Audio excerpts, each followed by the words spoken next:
Simba atashuka leo dimbani kukipiga dhidi ya TMA kunako michuano ya CRDB, ambapo kubwa zaidi afisa habari wa Simba Ahmed Ally ameweka wazi maandalizi yao, wako tayari kwa ajili ya mchezo licha ya kwamba TMA ni timu ndogo, lakini wanaiheshimu na wanaenda wakihitaji kuzipata pointi 3 muhimu. Ni mchezo wa mtoano, kama ukifungwa basi unaondoshwa nje ya michuano hii, na hivyo Simba wanahitaji kuendelea hatua inayofuata.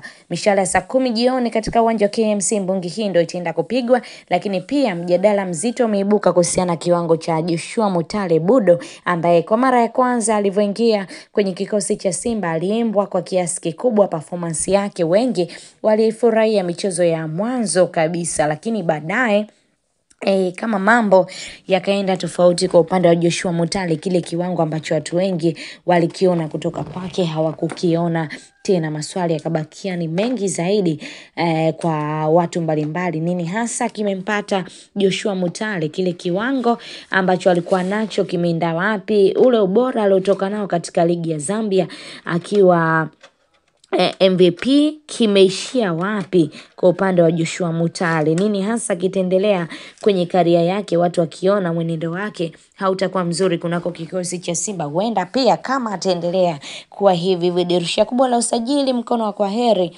unaweza ukamhusu Joshua Mutale. Kila mmoja amekuwa akizungumza la kwake.